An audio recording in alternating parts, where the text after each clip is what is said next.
সকলোকে আজি অসমীয়া পৰীক্ষা হৈ গ'ল অসমীয়া পৰীক্ষা ভালে পেপাৰ আহিছে পেপাৰ ভালে হৈছে চাগে সকলোৰে নেক্সট আছে সোশ্যালৰ এক্সাম এছএছএলচিৰ সোশ্যালৰ এক্সাম আছে তাৰে মই দশম শ্ৰেণীৰ স্বাধীনতা আন্দোলন আৰু অসমত জাতীয় জাগৰণ পাঠৰ কেইটামান চমু প্ৰশ্ন মোষ্ট ইম্পৰ্টেণ্ট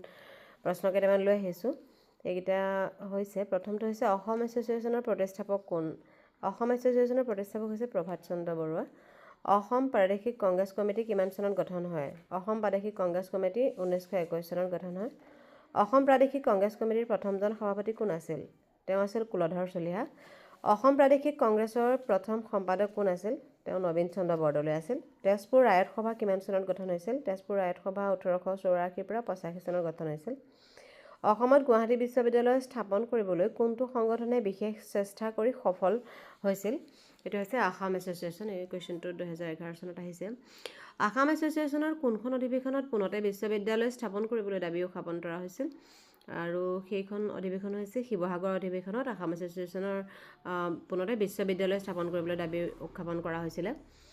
দ্বিতীয়বাৰৰ বাবে কোন চনত আসাম এছ'চিয়েশ্যনৰ সংগঠন গঢ়ি তোলা হৈছিল 1903 চনত গঢ়ি তোলা হৈছিল কোন তাৰিখে যোৰহাট সাৰ্বজনীন সভাৰ সংগঠন গঢ়ি তোলা হৈছিল এটা হৈছে 2 জুন 1886 চনত কোন চনত কোচ ৰাজবংশী ক্ষত্ৰিয় সন্মিলনৰ উৎপত্তি হৈছিল এটো হৈছিল 1912 চনত কোন চনত বড়োসকলৰ মাজত বড়ো কছাৰী মহাসন্মিলনৰ জন্ম হৈছিল 1923 চনত বড়োসকলৰ মাজত বড়ো কছাৰী মহাসন্মিলনৰ জন্ম হৈছিল তোমালোকৰ মাজৰে কোনোবাই যদি ভিডিঅটো এতিয়াও সাবস্ক্ৰাইব কৰিবলৈ পাহৰি গৈছা চেনেলটো সাবস্ক্ৰাইব কৰি দিবা কোন চনত আসাম চুতীয়া সন্মিলনৰ উৎপত্তি হৈছিল 1925 চনত আসাম চুতীয়া সন্মিলনৰ উৎপত্তি হৈছিল অসহযোগ আন্দোলনৰ সময়ত কোন মাহত মহাত্মা গান্ধী অসম ভ্ৰমণ কৰিছিল অসহযোগ আন্দোলন 1921 চনত হৈছিল আৰু আগষ্ট মাহত অসম ভ্ৰমণ কৰিছিল নগাঁও ৰায়ত সভা কিমান চনত গঠিত হৈছিল নগাঁও ৰায়ত সভা 1886 পৰা 87 চনত গঠিত হৈছিল অসম ৰায়ত সভাৰ প্ৰথম অধিৱেশন কিমান চনত অনুষ্ঠিত হৈছিল 1933 চনত অনুষ্ঠিত হৈছিল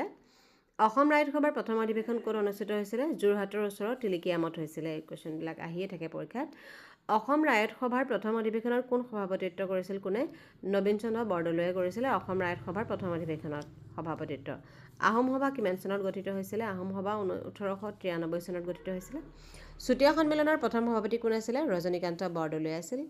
অসমৰ প্ৰথমখন জাতীয় স্কুলৰ হেডমাষ্টাৰ কোন আছিল তেওঁ আছিল গোপীনাথ বৰদলৈ স্বাধীনতা আন্দোলনত 16 ছেপ্টেম্বৰৰ দিনটো কি দিৱস হিচাপে পালন কৰা হৈছিল পঞ্চবীৰ দিৱস হিচাপে পালন কৰা হৈছিল কুশল কোঁৱৰক কিমান চনত ফাঁচি দিয়া হৈছিল কুশল কোঁৱৰক 1943 চনৰ 15 জুনত ফাঁচি দিয়া হৈছিল কানিংহাম চাৰ্কুলাৰ কিমান চনত জাৰি কৰা হৈছিল 1930 চনৰ 19 মে তাৰিখে কানিংহাম চাৰ্কুলাৰ জাৰি কৰা হৈছিল কানিংহাম চাৰ্কুলাৰ কোনে জাৰি কৰিছিল জন ৰিচাৰ্ড কানিংহামে জাৰি কৰা হৈছিল মনিৰাম দেৱানক কিমান চনত ফাঁচি দিয়া হৈছিল মনিৰাম দেৱানক 1858 চনৰ 26 ফেব্ৰুৱাৰী দিনাখনি যোৰহাটত ফাঁচি দিয়া হৈছিল এইটো কোৱেশ্চনো মোষ্ট ইম্পৰ্টেণ্ট স্বাধীনতা সংগ্ৰামত প্ৰাণ আহুতি দিয়া প্ৰথম অসমীয়া মহিলা কোন আছিল নুমলী নাথ আৰু খহুলী নাথ এই দুজন আছিল স্বাধীনতা সংগ্ৰামত প্ৰাণ আহুতি দিয়া প্ৰথম অসমীয়া চুতীয়া সন্মিলনৰ জন্মদাতা কোন আছিল ভ্ৰমৰ চন্দ্ৰ শইকীয়া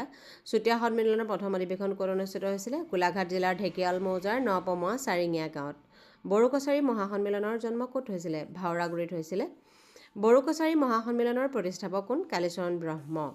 ট্ৰাইবেল লীগ কিমান চনত গঠিত হৈছিল ট্ৰাইবেল লীগ 1933 চনত গঠিত হৈছিল কাৰ নেতৃত্বত ট্ৰাইবেল লীগ গঠন কৰা হৈছিল যাদৱ চন্দ্ৰ খাকলাৰীৰ নেতৃত্বত হেমচন্দ্ৰ বৰুৱা কি নামে খ্যাত ত্যাগবীৰ নামেৰে খ্যাত হেমচন্দ্ৰ বৰুৱা অসহযোগ আন্দোলনত অসমৰ কোন চাহ বাগিচাৰ শ্ৰমিকে ধৰ্মঘট পালন কৰিছিল দৰং চাহ বাগিচাৰ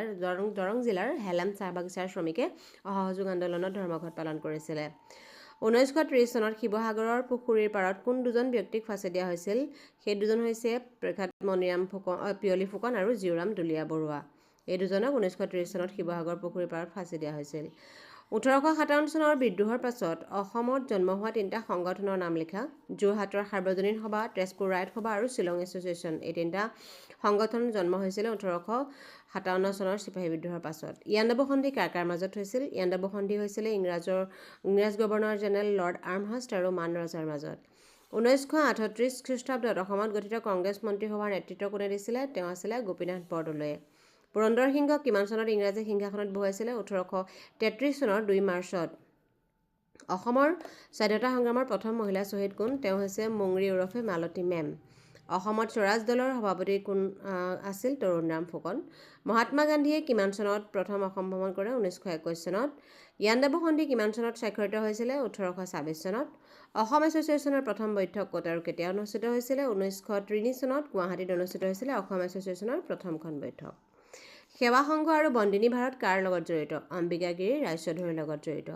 মণিৰাম দেৱান কোন চাহ কোম্পানীত চাকৰি কৰিছিলে? মণিৰাম দেৱানে অসম টি কোম্পানীত চাকৰি কৰিছিলে। এইখিনি হৈছে আজিৰ কুৱেশ্যন। আজিৰ 47 নম্বৰ কুৱেশ্যনটো থাকি গ'ল। মই উত্তৰ এক্সট্ৰাকৈ আকৌ এটা ভিডিঅ' আনিম, তাত দি দিম বাৰু। আৰু ইয়াৰ নেক্সটখিনি যিখিনি কুৱেশ্যন থাকিব, ভিডিঅ'টো যদি ভাল লাগিছে আৰু এইখিনি মষ্ট ইম্পৰ্টেণ্ট কুৱেশ্যন হয়, পৰীক্ষাত আহিব, লাইক শ্বেয়াৰ আৰু ছাবস্ক্ৰাইব কৰি দিবা। আজিৰ ভিডিঅ'টো ইমানেই আছিলে। Thank U.